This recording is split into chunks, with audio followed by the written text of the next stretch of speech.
Orang yang jujur, orang yang soleh, punya solidaritas sosial, punya dedikasi, punya loyalitas, apapun agamanya, dia pasti mendapat tempat yang terbaik di sisi Allah Subhanahu wa Ta'ala. Saya motonya humanity is only one. Kemanusiaan itu hanya satu, gak ada bedanya satu sama lain. Itu sesuai dengan prinsip kami dalam Islam. Walaqad karamna bani Adam, Allah memuliakan anak cucu Adam. Anak cucu Adam, apapun agamanya, etniknya, warga negaranya, jenis kelaminnya, we are the same, kita sama semuanya. Walaupun mereka mengatasnamakan Islam, mereka adalah orang-orang yang dididik oleh para orientalis di negeri-negeri mereka. 2-3 abad yang lalu, para orientalis itu langsung mendatangi negeri-negeri Islam, Indonesia, Malaysia, Pakistan, Mesir, dan seterusnya. Mereka turun terjun langsung merusak akidah dan amaliyah kaum muslimin. Pada awal abad ke-20, mereka telah mendirikan beberapa madrasah mereka yang tersebar di negeri-negeri mereka. Kemudian mereka mengundang abnaul Islam, anak-anak Islam ini, untuk belajar ke negeri-negeri mereka. Inilah madrasah orientalis, atau yang saya namakan dengan nama Yahudi gaya baru. Assalamualaikum warahmatullahi wabarakatuh. Alhamdulillah, wassalatu wassalamu ala rasulillah. Allahumma sholli ala Muhammad wa ala ali Muhammad. Teman-teman yang dirahmati Allah Subhanahu wa Ta'ala, dukung channel ini dengan like, share, dan subscribe agar dapat menerima notifikasi setiap kali ada video terbaru yang kami upload. Untuk yang sudah subscribe, kami ucapkan jazakumullahu khairan katsiran.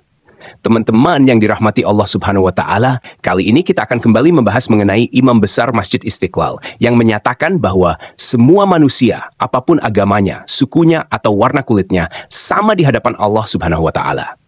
Pernyataan ini didasari pada kutipan ayat Al-Quran, Laqad karomna bani Adam, yang berarti bahwa Allah Subhanahu wa Ta'ala telah memuliakan anak keturunan Adam.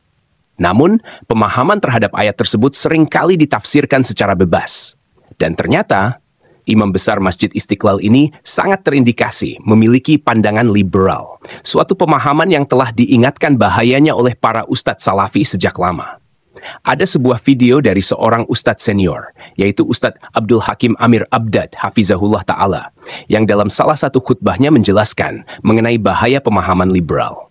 Beliau menekankan bahwa pandangan yang menyamakan semua agama dan mengatakan bahwa semua manusia, apapun agamanya, sama mulia di hadapan Allah Subhanahu wa Ta'ala adalah pemahaman yang sesat dan menyesatkan. Mari kita simak videonya. فَبِأَيِّ آلَاءِ رَبِّكُمَا تُكَذِّبَانِ. Ada salah satu firqah, kelompok yang berkembang di negeri kita ini sejak 20 tahun lebih yang lalu, yang ajarannya sangat sesat dan menyesatkan. Bahkan kalau kita timbang dengan timbangan Al-Quran dan Sunnah, tidak ragu lagi bahwa ajaran mereka ini telah keluar dari Islam. Walaupun mereka mengatasnamakan Islam, mereka adalah orang-orang yang dididik oleh para orientalis di negeri-negeri mereka. 2-3 abad yang lalu, para orientalis itu langsung mendatangi negeri-negeri Islam, Indonesia, Malaysia, Pakistan, Mesir, dan seterusnya. Mereka turun terjun langsung merusak akidah dan amaliyah kaum muslimin. Pada awal abad ke-20, mereka telah mendirikan beberapa madrasah mereka yang tersebar di negeri-negeri mereka.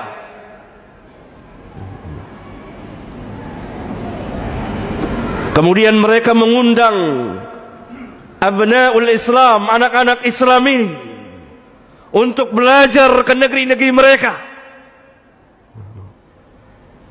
Inilah madrasah orientalis, atau yang saya namakan dengan nama Yahudi gaya baru. Selesai mereka menamatkan pelajaran, mereka belajar tentang Islam biza'mihim, menurut persangkaan mereka. Kemudian mereka pulang ke negeri-negeri mereka, mengajarkan Islam kepada kaum muslimin yang tidak pernah kita dengar dari bapak dan kakek kita, tidak pernah kita dengar dari Al-Quran dan Sunnah Rasulullah Sallallahu Alaihi Wasallam. Terus berkembang. Mereka pun membuat perguruan, madrasah-madrasah kecil di negeri-negeri kaum muslimin. Apa inti ajaran mereka? Dan ini tersebar di sebagian perguruan Islam.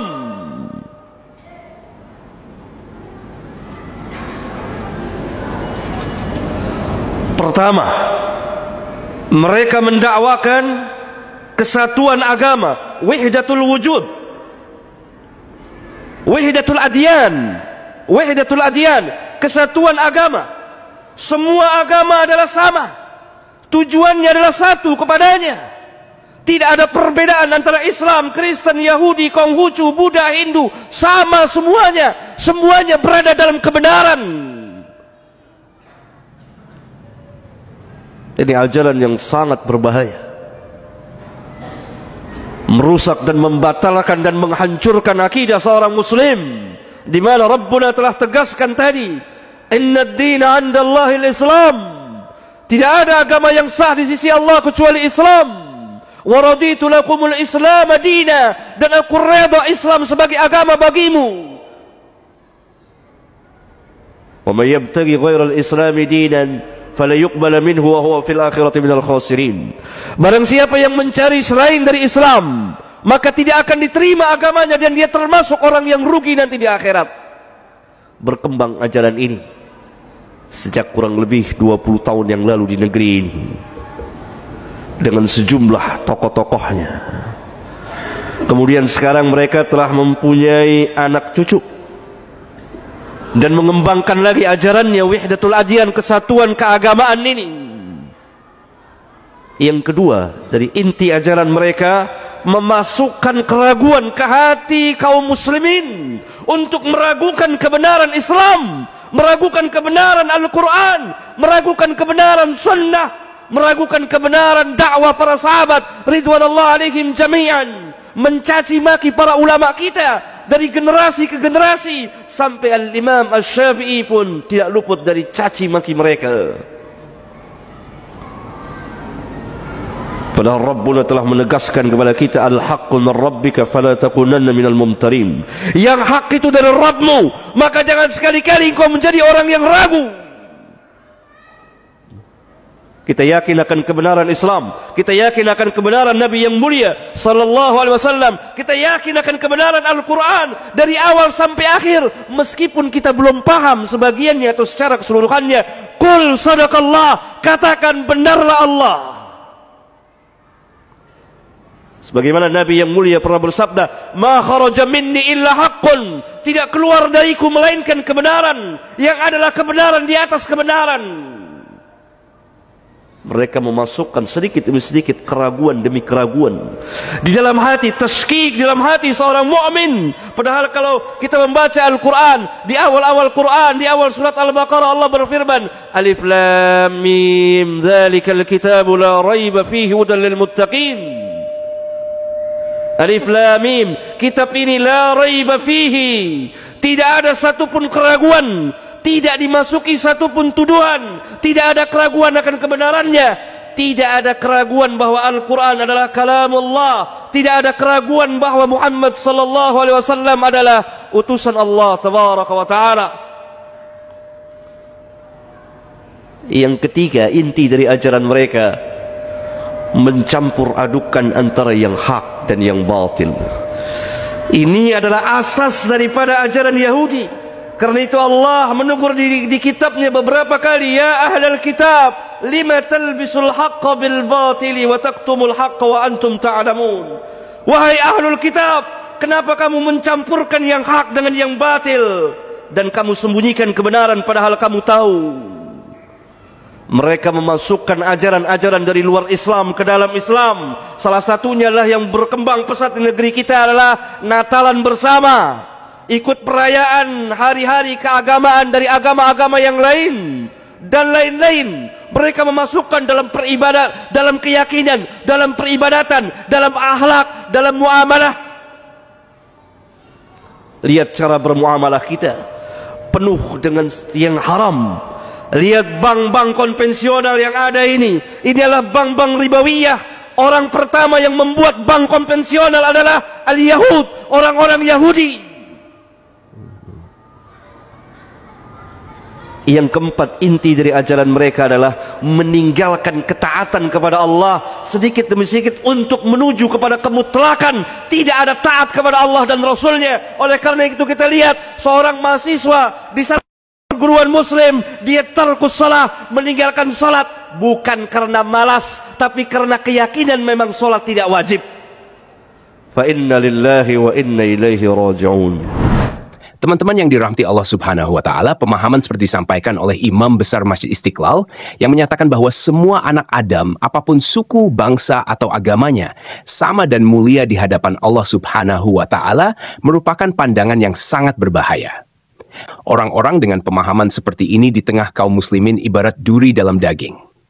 Mereka membawa bahaya secara perlahan tapi pasti, bisa mengarahkan seorang muslim keluar dari ketaatan kepada Allah Subhanahu wa Ta'ala, bahkan sampai murtad karena menganggap semua agama sama. Jika pandangan ini diterima, bukan tidak mungkin seorang muslim berpindah agama karena merasa semua agama sama saja. Apakah itu Konghucu, Hindu, Buddha, Kristen, bahkan ateis, semua dianggap sama mulia di hadapan Allah Subhanahu wa Ta'ala. Na'udzubillah min zalik. Menurut penjelasan Ustadz Abdul Hakim Amir Abdad Hafizahullah, pemahaman semacam ini sebenarnya berasal dari gagasan orang-orang Yahudi. Tidak mengherankan jika beberapa waktu lalu terjadi kontroversi ketika Masjid Istiqlal mengadakan seminar dengan mengundang Ari Gordon, seorang Yahudi, sebagai narasumber dalam acara pendidikan kader ulama. Bayangkan, bagaimana bisa seorang Yahudi menjadi pengajar dalam sebuah seminar untuk kaderisasi ulama muslim? Ini tidak masuk akal. Bagaimana seseorang bisa memahami syariat Islam jika dia belajar dari orang yang tidak beragama Islam?